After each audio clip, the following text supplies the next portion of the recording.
when we look at the sheer volume of information that people have to do their job, it is too much for the mind to consume in 30 to 60 days.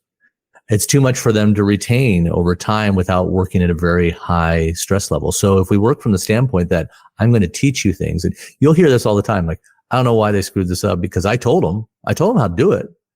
It's like, and we don't put ourselves in their situation that you're getting told all this information that's brand new and there's no way around it. So if we change the focus from I have to teach them to I have to empower them to be successful, then that's totally different focus. We're thinking about how do we create something that they can use when I'm not there and still do this correctly, that they don't need my help. Have you ever heard the phrase tribal knowledge? If not, then perhaps you've been fortunate in business so far. But for team leaders, for business owners, it can often be a real challenge when somebody leaves your business and takes with them all of that built up knowledge, much of which you may not be aware of, they may not even be aware of, but are those little nuggets, those small little bits of information that make your business run smoothly, that makes your team's performance and ability to do its job on a daily basis happen. And so when you suddenly lose that and you have this big knowledge gap that you haven't planned for, it can have a real negative, painful impact on your business, which is where my guest today can help. His name is Greg DeVore, and he's one of a small number of tech CEOs who has a film scoring degree from the Berklee College of Music. 20 years ago, Greg left the music industry and co-founded a tech business with his brother. And for 20 years, they bootstrapped the business until finally raising funding towards the end of last year. The company is called ScreenSteps. It has spent decades studying and improving how businesses transfer that critical knowledge between their employees and ensure that it isn't lost if the worst happens. He's also co-authored a book that details a proven and successful framework for helping employees onboard faster when they join your business, perform better throughout their time with your team, with your company, and adapt to change with less stress. It's called the Find and Follow Method, and if you listen to the end, there will be details on how you can get a copy of that book. Greg is very passionate about making even the most complex jobs feel effortless, about systemizing and optimizing and removing as much of the thinking from the scientific steps of your process as possible, thereby allowing far more brain power and capacity for the creative problem solving of the bigger tasks that every business needs to grapple with. So we're going to have a conversation about all of those things and, of course, leadership and the experiences and lessons that Greg's taken from those 20 years of running a tech business. So it's going to be a good one. Don't go anywhere. Maybe go and grab a coffee if you need one. And so let's welcome Greg to the show.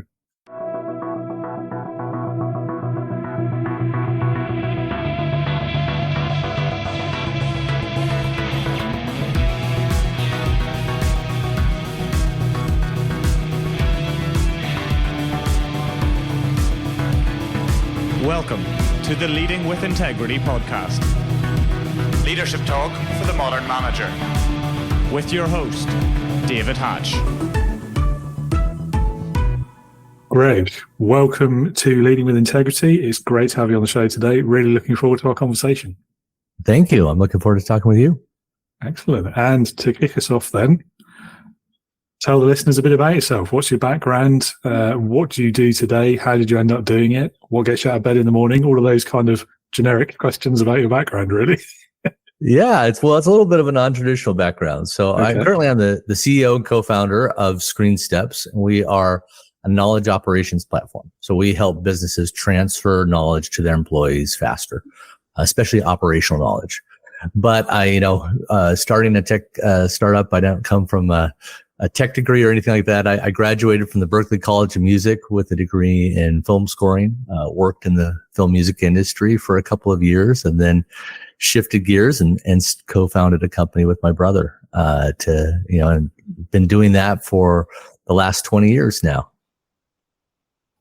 Wow, it must be going well then.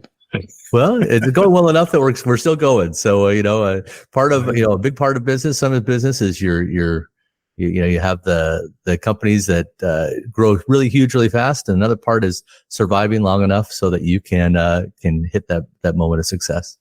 That 20-year overnight success story. Yeah, but I think, there's a lot to be said for longevity as well. You look at some of the data on business survival rates. I mean, in the UK and the US, I think they're fairly similar. You look at sort of 5 years or more, and less than half of the companies survive that long. So 20 years is impressive. Yeah. Well, for the first 20 years, we bootstrapped the company. Mm-hmm. And, anybody who's done that knows you have to be very cautious. You're looking at that cash flow every month and making sure, and you grow organically. You're very strategic, and that was really good for us. It forced us to do a couple things. One, to really develop some discipline about being efficient, and then the other was it really forced us to really dig into the problems of our customers, because we didn't have the resources to just go spend a bunch to build something that wouldn't work, or that wouldn't make an impact for them. So that was good for us. And then in the last year, back in December, we, after 20 years, took on a small round of VC funding, because we're finally at that point where we think, okay, hey, here's an inflection point. It's time to accelerate things a bit. What was the original kind of nugget of an idea that made you start the company 20 years ago? Well, really, it was actually just to get to health insurance. So my oldest son was born very premature while we were on vacation. So he was under 2 pounds. I'm sorry, I don't know how many grams that would be, but he was 3.5 months premature. And I was a musician at the time. I was working in the film music industry, and they basically told me here in the US, they said, nobody's going to insure you, or your son or your wife, as long as you're you're independently employed. And so I had to get a job where there was at least 2 employees. Then at the time, they couldn't deny you health insurance, but they could charge you whatever they wanted, but they couldn't deny you. So I said, okay, if I'm going to be doing this film music thing, I'm always going to be on my own. So a strange opportunity came up. My brother was over in Paris at a conference, and some people from GE said, hey, we need some training on our ultrasound systems, our 3D 4D ultrasound systems. Would you be able to build it? And so he came back. We'd done some side projects together, and he said, hey, you want to do this? And so we formed a company.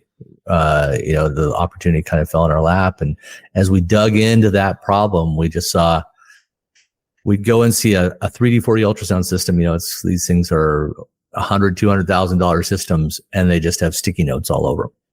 So they've got sticky notes all over them because nobody knows how to use them. And they would fly people out, they'd fly everybody to New York or Milwaukee to train them all. And they'd take all these notes, they'd go home and they'd put more sticky notes on their machine. And so we really saw an opportunity there. There's got to be a better solution than the sticky note. People can't memorize, they can't learn all the information that they need to work in today's environment with the amount of complexity we deal with, the amount of change we deal with. And so that started a journey of really digging into how do we transfer knowledge to employees more quickly and help them work confidently without having to spend years on the job gaining all that tribal knowledge. Tribal knowledge is the phrase, isn't it? And I've lost count of the number of times I've heard that from managers over the years. And it's one of the biggest threats, I think, isn't it, to a business failing even, is for whatever reason people leave and they take that knowledge with them. And if you've not captured it somewhere, whether that's in a piece of paper or a sticky note, or preferably a more advanced and reliable system such as yours, it is an important thing that I think a lot of people overlook, don't they, until it's too late. Well, really, tribal knowledge, when we look at it, it affects the mental health of people in your business. It affects you financially, and it really affects your opportunity cost, your ability to change and adapt. So when we look at, we'll go into organizations where it will take 6 months, 12, 18 months for a new hire to get to the point where they can work independently. Well, what's happening in between that time? they don't have any confidence that they can do it on their own. I mean, think about it. Every time you have to do something, you have to go to a supervisor and ask, how do I do this? And you're constantly doing things wrong. It really creates a stressful environment for the employee. It's very stressful for the supervisors. We talk to these supervisors, and we've talked with some financial institutions here, and they're usually, mid-size. The supervisors can't even do their job. All they do all day is answer questions for other people, because it's all on people's heads. It takes too long to do that. So that creates a real stressor on the organization. The financial costs are huge. You need more people to get things done at a poorer quality when you're relying on tribal knowledge. So like we worked with one group as a medical center, and after they got out of, they shifted from this working from a tribal knowledge standpoint to a guided knowledge. They saw the productivity of their employees more than double. Well, they're scaling up very quickly, right? So now if your employee productivity more than doubles, that means that your hiring plan changes dramatically. I need, as I'm growing the company, I don't have to keep hiring as fast as I did before. I can do more with fewer employees at a lower stress level. So there's big financial impacts on that. And then finally, just the opportunity to change. When you're relying on tribal knowledge in your organization, it is very hard to change to anything, because everybody does something a little bit differently. So how do you get everybody marching a different way if they're all marching in a different direction before? So they can really, it impacts your business on so many levels. Doubling the productivity. Yeah. Feels like it's impossible to argue with that kind of result. Well, what was funny is, so when we go into an organization, typically the tenured employees will say, well, we don't really need what you do because we already know what we're doing. And, but the science is there that when we work from checklists, when we work from guides, we are more efficient, we're more confident, we're more consistent. So in this organization, tenured employees said, okay, we don't need this. We'll just do it for the new hires. Well, the new hires were outperforming the tenured employees by more than double. They were more accurate. They were more efficient. And then the tenured employees go, oh, wait a minute. The newbies are killing us here. We're going to go. So they had the tenured employees go back through the training and adopt the system. We just have this, if you've ever read this book, The Checklist Manifesto, it's about the power of checklists. And it's written by a doctor in the Boston area. And they looked at the use in the World Health Organization and in the ERs in Boston. And the outcomes were dramatic. And these weren't stupid people. These were doctors. But when they used checklists, they got much better outcomes, but they still resisted using those checklists because it was somehow beneath them.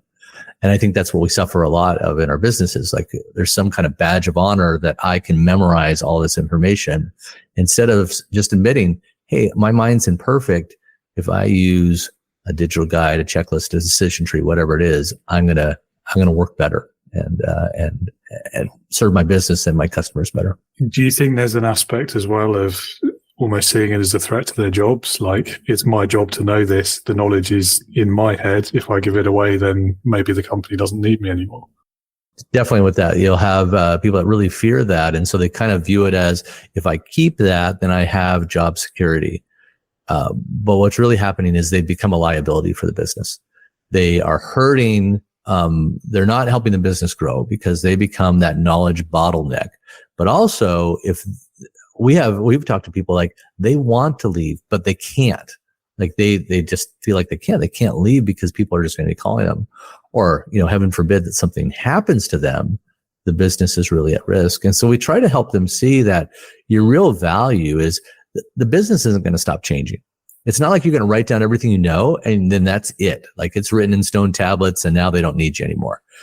If you become that person that can empower everyone else to be more productive and you keep learning and keep empowering, now you're super valuable to the business. You're not a knowledge bottleneck. You're a knowledge amplifier for the organization. So we try to help them see that they are your most valuable people. And if they'll change their mindset, they can become even more valuable.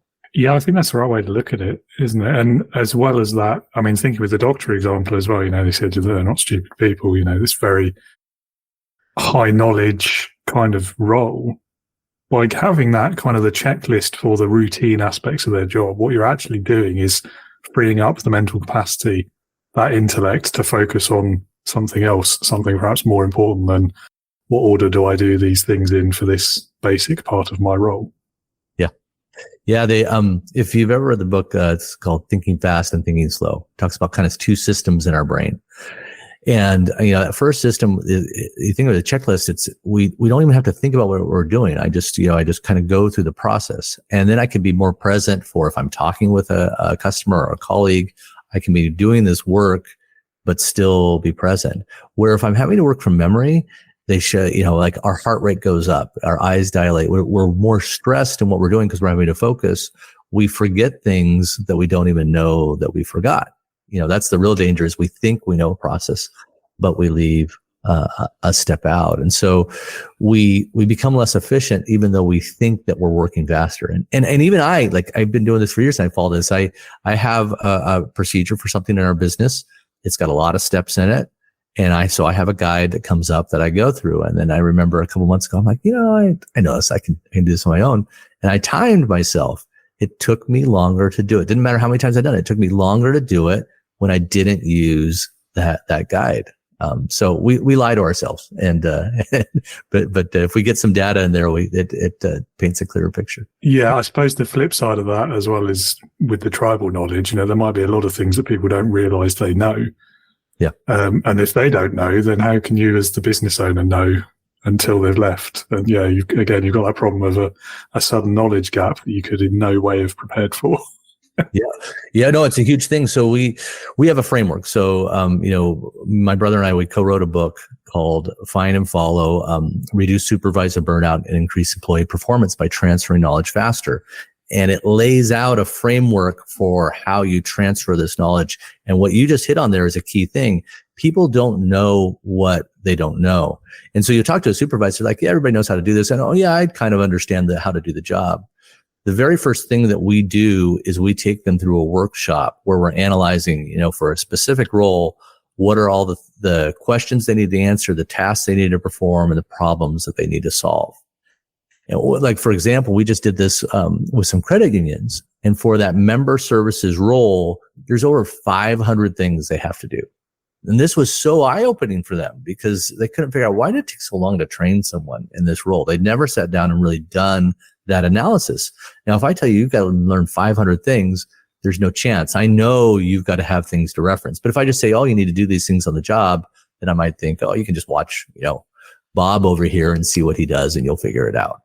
So getting that clarity through the workshop gives you that crystal clear picture of, hey, if somebody's going to work independently in this role, this is all that they need to know. And you need that. When we do it with organizations, we've never had someone that had more than 50% of that role documented, written down somewhere. So always at least 50% of that role was relying on tribal knowledge, and usually more, it was like 75% that they were doing. Wow. That is an interesting statistic as well. Yeah. Very eye-opening when you go through it, because you realize there's always been, between training and documentation and operations, there's a huge disconnect. So somebody goes into training, they come out of training, and they can't actually do anything. So it's almost like training starts once you leave training. Training gives you the background, but you get on the job and now you're going to shadow someone and learn from them. And operations saying, well, training doesn't teach them what we need to do. And training is saying to operations, well, you won't tell us what they need because operation can't really articulate it. Mm-hmm. When you go through this process, it's like you create a contract. You say, operations say, if they can do all this when they leave training, we're going to be thrilled. They'll be able to work. And training says, okay, now we know exactly what they need to do. And so we can get synced up on what we're doing here. There is a natural, I think, tension there between the theory and the practice as well. So I think, there's only so much that training can teach you, even on the job training, which is not something I'm generally a fan of, if I'm honest. Yeah. But, you've got to be able to have the practical aspect as well. You do. And so what we do is, in our framework, it's really a different focus. We are assuming that they will forget everything they're taught in training and setting them up to succeed when they do. So training in our framework is, we go through this analysis and then we separate out what we call actionable and foundational knowledge. So actionable knowledge are all the things I'm going to have to do, or the facts that I'm going to have at my fingertips. Foundational knowledge is the background information I need or understanding of the context I'm working in, the tools I use, the people I'm going to interact with, the big picture stuff. And so you'll go through a short course on foundational knowledge, which might be, okay, hey, you're working at this organization. This is what we do. These are the clients we serve. And then you'll jump right in. So you do 15 to 20 minutes of that. You're going to jump right into a practice activity. So if we were at a Greg and Screenshare, someone wants to sign up for a debit card, how would you do that? Well, they're going to go into our system screen steps. They're going to say how to sign up for a debit card. And it's going to bring that up. And they're going to have a guide that's going to be, we call findable, followable, scannable. So they can find it in 5 seconds. They can follow it without asking a supervisor or trainer for help. And they can scan it, meaning they could interact with a customer, but still be following it. They're not having to stop and read big chunks of text. And they're going to practice that scenario. And they say, well, now they're signing up for a debit card, but they don't have a driver's license. Or now so we give them all the variations on that. And the guide is going to handle all those variations. So what they're doing is they're practicing using a GPS instead of memorizing a map. And they just keep practicing that. And then they get to a point that they're very confident that they can handle this. They realize it's going to be the same thing they're going to use on the job. So they're not having to memorize mountains of information, and they onboard much more quickly. And they're better prepared to adapt to change, because if the procedure changes, we just update the procedure. We don't have to retrain everyone. They're going to adapt.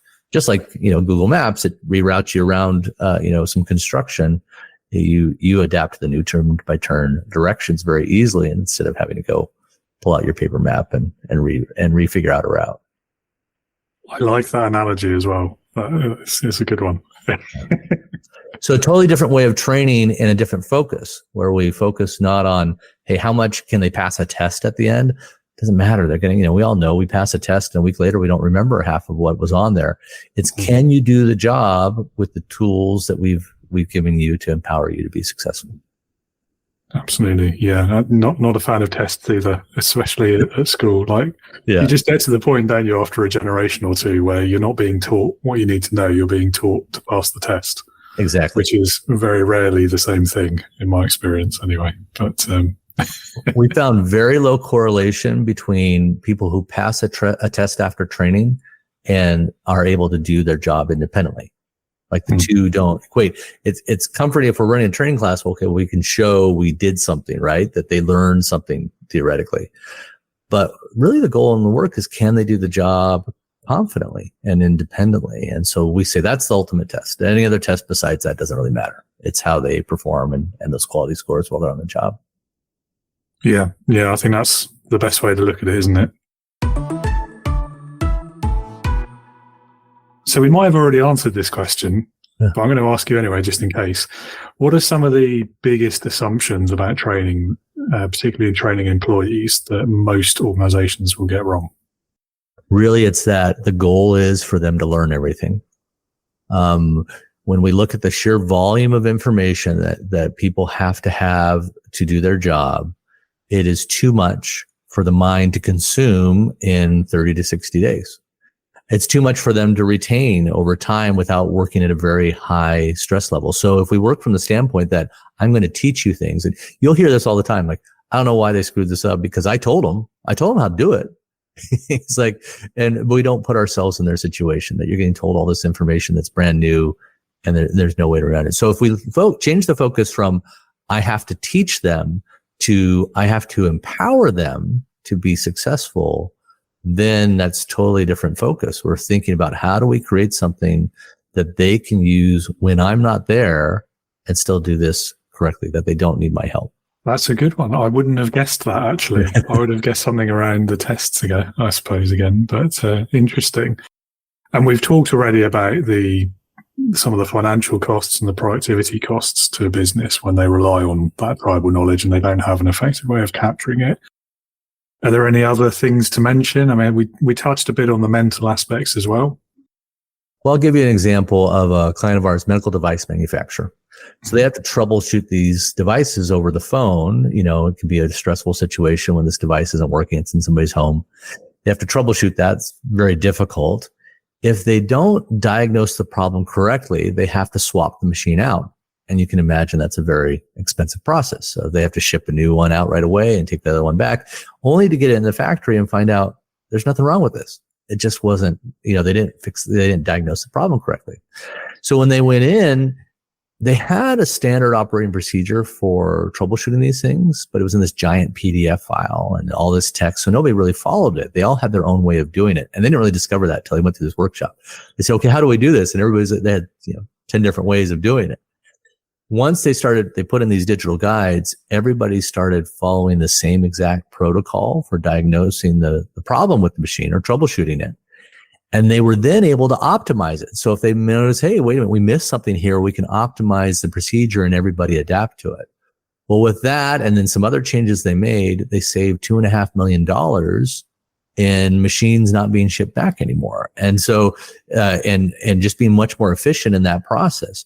And the key insight there is you can't optimize until you can standardize. I can't optimize my team until they've standardized on a way of doing things. And once they've standardized, now I can see the defects in our process and I can optimize that process. And so it's a financial cost just beyond the productivity of the employees. It can impact a lot of different areas of the business. And how do you, let's say we've got those 10 different ways of doing it at that stage, how do you then decide which of those 10 becomes the system? It is a process of negotiation. So it's actually, when we're working with organizations, this is the biggest thing that slows down the implementation, is they find out they have not decided the one way, to do things. So they have to go through a process of reconciliation and realize, while maybe all 6 ways work, which they don't usually all work efficiently, but if they all work, the employees need one. If you've ever asked directions to someone and they say, oh, you could go down this way, or you could go down that way and go down this way. You're like, I just want to get there. Just tell me one way. I don't, I just tell me how to get there. And that's what a new employee wants. Maybe later on they'll learn, the other options that go there, but they need to decide, what's our single source of truth? What's the way we're going to standardize on? And there can be a bit of negotiation that goes on there, but it's a process the business needs to go to. They just haven't done it yet because they haven't gone through this exercise. Interesting. I wonder if negotiation is a polite way of putting it, but yeah. So Jonathan, the co-author, my brother on the book, he coaches our clients, and he actually has a background in as a therapist, and so he'll do a lot of kind of talking people through of conflict resolution to help get to the point that we've got that standardized single source of truth. That sounds like a pretty useful skill set to have, actually, for what you guys do. Yeah, definitely. 20 years of bootstrapping and then going out for VC investment. How did you go about doing that? I think that's probably quite an unusual situation to be in, because most companies who are going for that kind of funding will be startups, so maybe a year or two old at most. Yeah. So how do you go about doing that at that stage of a business's life? So we weren't really looking for VC investment. We were a type of business, we've been doing training, knowledge transfer for 20 years, and it's been a part of the world that's really been ignored. But since COVID, there's a lot more interest, right? It really shone a light on businesses of how inefficient they were. So we get calls all the time from VCs and from private equities, like, we want to invest with you, but they look at us and we're a little bit different. We're slower, we're more deliberate. We're not trying to just kind of like go super fast. And so we weren't really looking for VC. We thought that was going to take us on a journey that we didn't really want to go on.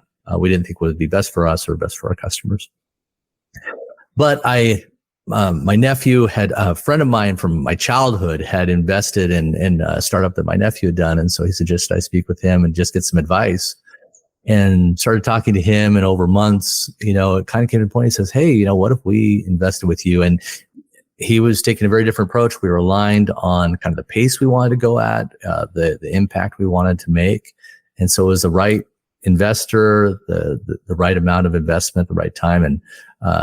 And so we took it, and it's been great accelerator for the business and brought some, another great partner to the business to help us, grow the impact. Fair enough then. Yeah, I mean, I think that the key there is doing it in a way that it makes sense for you and for your customers. You don't want to be in a place where you have to get it or your business is going to die. Then you really don't have a lot of options, but also you want to be clear on what you want to accomplish. So are you finding the right partner there?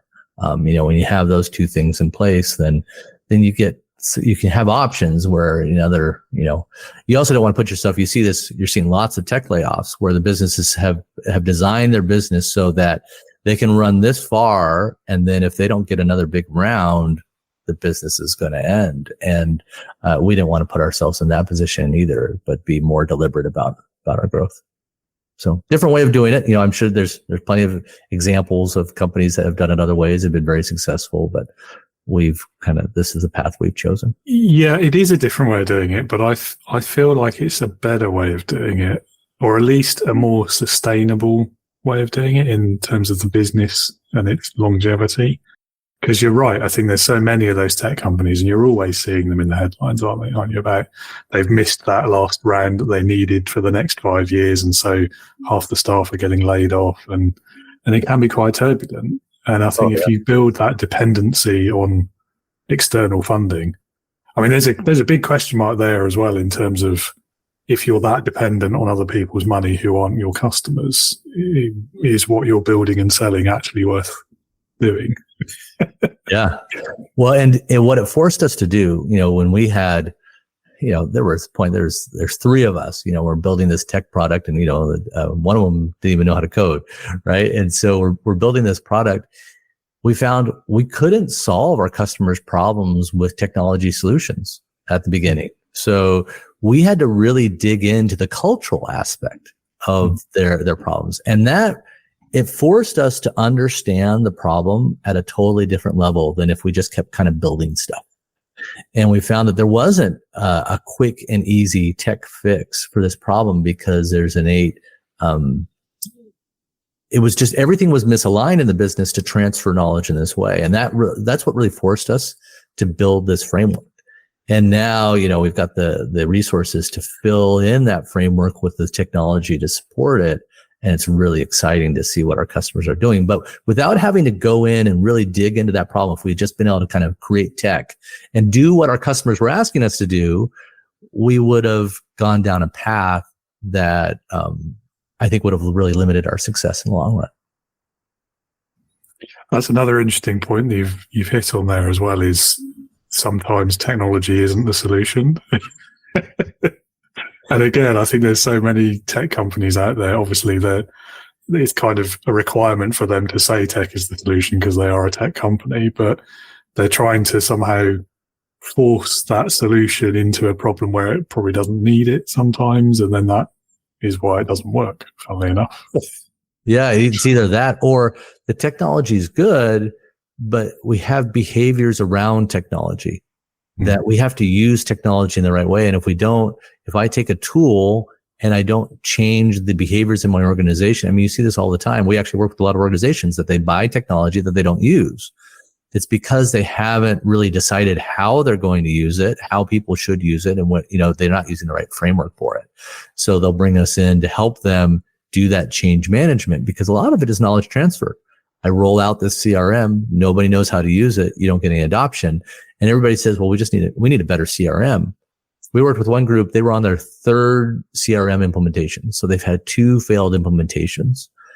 And a lot of it's just people hadn't been trained to do it. And so they've used this find and follow method, and they had 99% adoption by launch date because you've just clarified, this is how I do my job with this new tool there.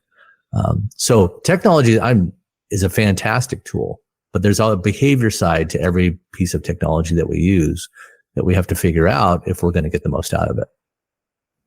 Yeah, I absolutely agree. I think it's too easy to try and skip that step, isn't it? And go straight to the technology will solve the issue. Yeah. But if you don't, as you say, if you've not understood the human aspect of it first, if you haven't systemized it, then you can't optimize it with the technology yet. Yeah. Interestingly. Another question for you about that 20-year bootstrapping period then. What would you say is the most valuable lesson that you learned during those years, and how does that impact what you do today? I think it really was that there, for complicated problems, there aren't quick fixes. And it's very easy to say, oh, I can see what we can do to solve that. And until you look at the big picture, so the journey we went on is, hey, if they just have a help article for this, it's going to be fine. Like, this will solve the problem, right? And then we found it didn't solve the problem because people wouldn't use the help article, or they bring it up and they wouldn't understand it. Say, okay, well, if we just make it so that, it's very deliberate in its instructions, so it's just super simple to follow, that will solve the problem. Well, that didn't solve the problem. Yes, they could follow it, but it was kind of a new way of doing things. And so then we said, oh, now we understand we need to teach them to use these. We need to teach them to use the GPS. And once they can use the GPS, they can do that. Oh, well, wait a minute. We found out they didn't have the background knowledge they need. So at each point, you had to kind of get it to a point where you got stuck and say, okay, what's the root cause here? And I think that's what I've really learned is get to a point where you're stuck and then say, okay, what's the root cause? Solve that and then move on. And then eventually you'll get to that complete solution. It makes sense to me. But yeah, it's kind of, it reminds me as well about a lot of the conversations I've had about innovation processes as well. And it's very similar. Some of the language is different, but it's the similar principle, isn't it? You go until you hit the brick wall, and then you've got to find out a way over it or around it or under it. Yeah. Well, and the other thing is really reframing the problem. When you have a problem, if you'll stop and reframe it, because, everybody was always pushing us in the early days to fix the training problem. We're like, okay, well, is this even possible to fix? Can people possibly memorize this much information? If we reframe it as a knowledge transfer problem, meaning I don't have to memorize it, I just have to have access to it when I need it. Now we come up with a totally different solution. And that's a lot of what innovation is reframing the problem you're trying to solve. Because when you reframe that problem, you come up with totally novel solutions. I think the timing of it is interesting as well.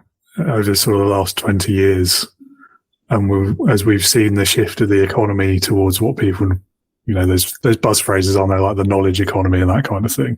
Yeah. And going on that journey alongside that development as well, and all of the technological changes that have happened with the internet and social media and personal computing, handheld device, all of that stuff at the same time. It must have been a very interesting period to be doing what you were doing. Yeah. Well, you look at the way people learn has totally changed. So, when I was in school, you sit in a classroom and they tell you, if I want to know anything, I have to go find someone and they have to tell me how to do it. And then, my kids, they don't want someone to tell them how to do it. They're going to Google it. They're going to look up a YouTube video or a recipe or whatever it is. And so we're used to, in our normal lives, if I want to know something, I Google it. There's an answer. I have a question. There's an answer. I follow it. And then we come into work, and the way I learn is I go and ask, Jill, how do I do this? And she talks me through it. And I try to go back to my place and remember it, or I hop on a Teams or Zoom call and somebody shows me where to click. And that's totally different than how I do it outside of it. And so we're trying to bring that internal Google into the organization and help people learn inside the organization the same way that they do outside in their normal life. Oh, it's a good point. It's aligning with the way people would learn if they weren't at work. Yeah. And that is interesting. I think it depends as well, maybe on the type of job. So something with some of the customers you're working with where there's literal machinery they've got to work that they're never going to have anywhere else is probably a very different problem to, say, I don't want to be mean to any industries, but let's say IT support, for example, where you literally can just Google the answer most of the time. Yeah. And for every job, there is a portion of it that is art and a portion that is science. So science is anything we've systematized, and art is anything where I really just have to use my experience or my creativity to do that. And the goal isn't to eliminate the art side of it. The goal is to create as much science around that so that I can really thrive in that portion that's art. If everything about the job is art, everything, meaning everything is just like I got to understand everything to do anything, that's exhausting. And that doesn't create the place for actually real creativity and innovation. Where if I can standardize as much as possible, I free up mental bandwidth. So in those spaces, I'm much more valuable and productive. Which is a very interesting point of view, I have to say as well, given your music background. Yeah. And that's very artistic, obviously. But then I suppose a lot of instruments, there's a system involved as well. So maybe it does make sense. Well, you think about jazz music, right? People think everybody's just kind of improvising. No, there's a structure there. There's a structure that helps those musicians improvise and work together. If I'm in an orchestra, like we all work from sheet music. That is what helps us be consistent. So you can have both sides. You can have the more improvisational jazz. There's still a structure there that helps there. There's background knowledge that people have to come to that. You go into another place and you've got these things that structure creates the environment for the creativity. If you don't have any of that structure, you just have chaos. Which is what, your child's music practice may sound like. So. I was going to say, which to the outside observer, some jazz may appear to be chaos. Yeah. Yes, that is true. That is true. Yeah. So last question I'm going to ask about the business, which might be a bit of a cheeky question, but I'm curious. Yeah. It's a family business, effectively, isn't it? You and your brother. What's it like working with your brother? Because I can't imagine trying to work with mine. And so it's actually, we're three brothers now. So the two of us co-founded it. And then my other brother was working at PwC, and we were able to convince him to leave that and come into the company. So there's three of us in the business. There's actually, I'm oldest of 7 kids, so there's still even more, but we haven't hired them. They don't want to work with us. But it's actually been fantastic. We disagree. We discuss things, but we've got a working relationship where we can disagree. It's never personal. We're always trying to find the best solution. And, it's really just been, I know, lots of people say that I could never do this, but it's been a fantastic experience. I consider myself very lucky to be able to work with two of my brothers in this. And it's been exciting and challenging. And, but when it's hard, it's hard for us together, and we support each other through that. And when there's successes, we can celebrate those together. Well, that's nice to hear. Would you say that it's made your relationship outside of work stronger, or? Oh, definitely.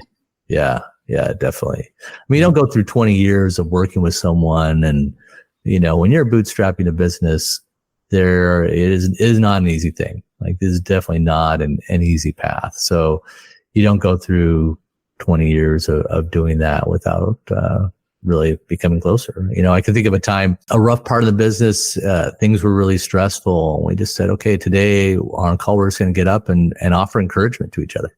And, we're all very religious. And so we kind of turned to some scriptures of that. And that would, that we just left that so lifted up. And so, okay, we can meet this challenge. We can overcome this challenge. And so having that environment where, yes, you can disagree. You can say, hey, no, I think we should do this, or, you haven't thought of that, and you can speak plainly, but you're doing so with a background of love and respect, so that that there's nothing personal here. We're trying to get the best solution that's going to be the best one for all of us. I suppose if it's family as well, it's harder to kind of get fed up with the business and throw your toys out and leave because you still got to see them at your mum's house or something next week. Yeah.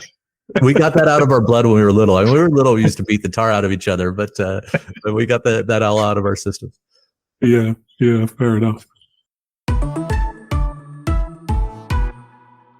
Okay, let's talk a bit about leadership then. So first question I have for you about this one is, what would you say is the biggest leadership lesson that you've learned from your whole career so far? It's kind of about delegation, but really, a leader sometimes is tempted to just kind of delegate tasks. And I've seen, I love the book Multipliers. It's really about this principle, but instead delegating outcomes. And what I mean by that is you sit down with someone and say, hey, I need you to achieve this. And there's some guidelines about how, there's some rules about how to do that, but I'm really going to leave it up to you to figure out how to do this. Where I think early on, I would say, okay, I got to figure out exactly how they're going to do this, and I'm going to delegate every little task of this. And what that does is it kind of limits the creativity of the person, and it puts a lot more pressure on you as a leader, where as a leader, you want to figure out, where do we need to go? Let's define the direction. Yeah, maybe we need to define some parameters, but then let people figure out how to get there. And that's when you'll really see wonderful things happen in the business. So delegating that outcome versus delegating a task has really been a key thing for me. I think that's a really good way of describing it as well, because I agree with you. I think just delegating work, to me, that's kind of the top of the slippery slope to micromanagement. Yep. But also, if all you're doing there is just deciding the tasks and all of that, you're kind of robbing your people of creativity, as you say, but also their autonomy, their sense of ownership over the work, their empowerment even in their job. Yeah. And if you do that, then they don't want to work as hard or as long or give it necessarily their best ideas, their best efforts. So I really like that idea of delegating the outcome instead. Here's what what we need to achieve, not we. Yeah. It's up to you how we get there. Let me know if you want any help with anything. And I really like that approach. And I've also found it works a lot better. And there's a balance, right, too. Like there's one end where you just say, okay, you got to go do this, and you don't offer the right support, and they're drowning. And so you got to figure out that balance of how much support. I love in multipliers, it talks about like, I want 49% voting rights on this. Meaning I'm leaving the decision up to you, but I want you to consult with me and give you input. But ultimately, I'm going to leave the decision up to you of how to go about this. And so it's figuring out, how do I strike that right balance of providing the right support that they need, but also this space for them to use their creativity and their intelligence. Absolutely. Yeah, it's walking the tightrope, isn't it? What do you think is the mistake that leaders are most likely to make? I think, well, it is. It's providing all the answers. So I served a 2-year mission for my church, the Church of Jesus Christ of Latter-day Saints, in Spain 30 years ago. And I was, when you're doing that, you're really on your own for like, you have, we have a companion that we're with that will change every couple months, but you have someone there that's called a mission president, who's kind of you've got all these 19, 20-year-old kids, and he's kind of overseeing, around 150 of them. And I remember going and meeting with him. We'd have, interviews every couple months, and I had this just trying to figure something out. I had a problem, and I thought he's going to just drop me this pearl of wisdom of, here's how you solve it. And he looked at me and he said, you know what? It's going to be really interesting to see how you figure out the answer to that. And I left and I was like, that was worthless. It was the best answer I could have received. It forced me to kind of dig in and really figure some things out on my own. And I'm sure he could have given me a very useful, wise, and he could have given me the answer, but he didn't. And it caused me to grow in just such important ways. And so I think one of the biggest mistakes we make is we provide the answers too quickly. And when we do that, we maybe limit the discovery. And that may say strange where I'm talking about tribal knowledge. So I separate out, hey, here's procedural stuff. Like it's not worth knowing, like being creative in the procedures. That's not where the creativity is. The creativity is in solving those higher level problems.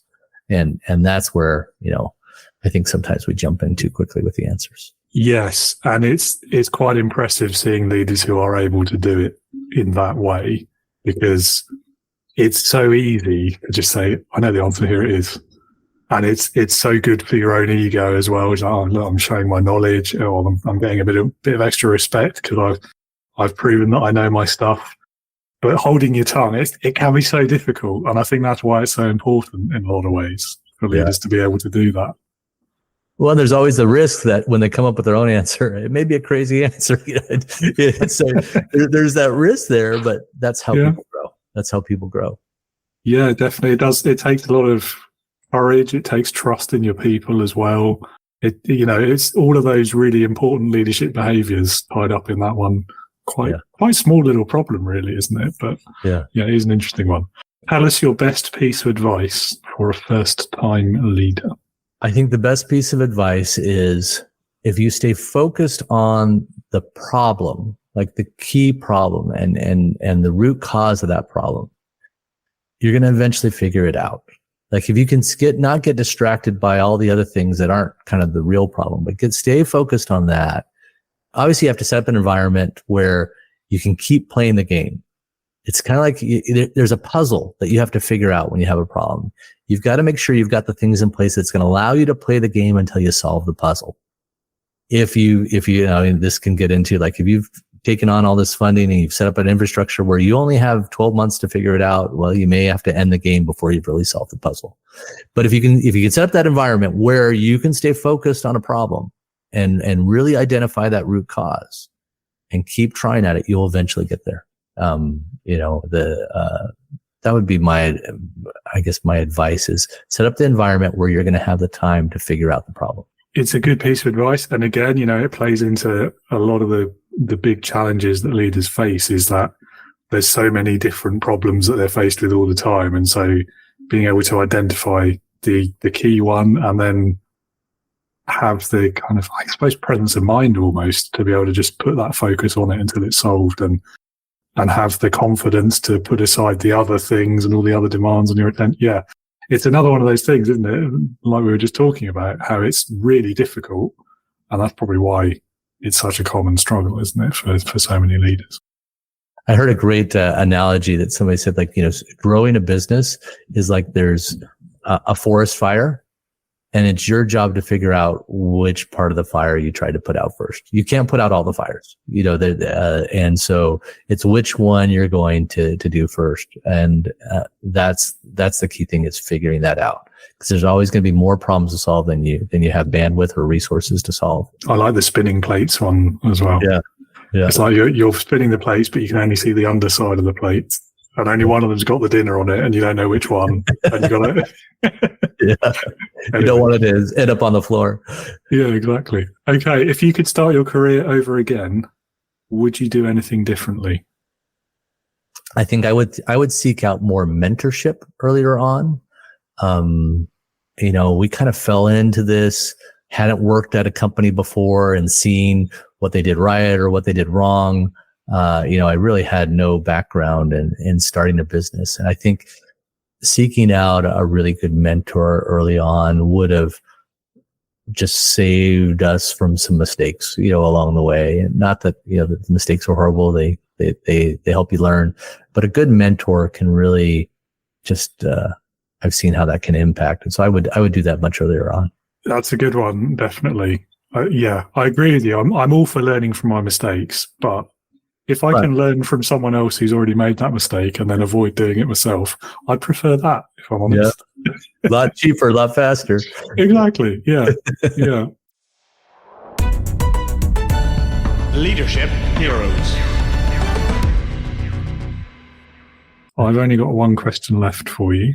It's one of my favorites. It's called Leadership Heroes. So the question is, if you had to pick one person, and they could be anyone you like, alive or dead, past or present, real or fictitious, who in your opinion would perfectly embody leadership, who would that person be and why? So I think for me, it would be Abraham Lincoln. When I look at what he came into, the challenge that he came into, but then how he was so willing to suppress his ego, to bring in people to help him who had really talked awfully about him, were political enemies, but he saw something in them that could benefit the mission he had, and brought them in and was able to get them to work together. I just think it's remarkable what he accomplished, the way he accomplished it in the environment that he was thrust into. To me, I love the book. There's a book called The Team of Rivals about him, and I think it's just a fascinating book to see how he led and really led without letting his ego get in the way.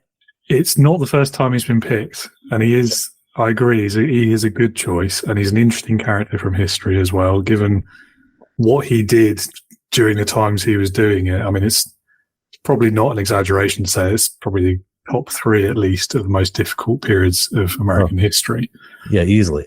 Yeah. And he was, and to be able to work through that period and still seek to build consensus as well, because it would have been so easy to just say, well, I'm in charge, I've got the vision, this is what we're doing. But he took a different approach. And I really like that. And particularly how far ago it was in history as well. Like, it's some quite modern leadership principles at work there. Yeah. It wasn't intuitive at all. It wasn't anybody telling him this is the way you do it. He was definitely ahead of his time. We could use him again. Yeah. Well, no comment. Yeah. I think that's often the side of the really great leaders, though, isn't it? As they are ahead of their time in some respect or other. Yeah, great one. Well, Greg, it's been an absolute pleasure having you on the show today.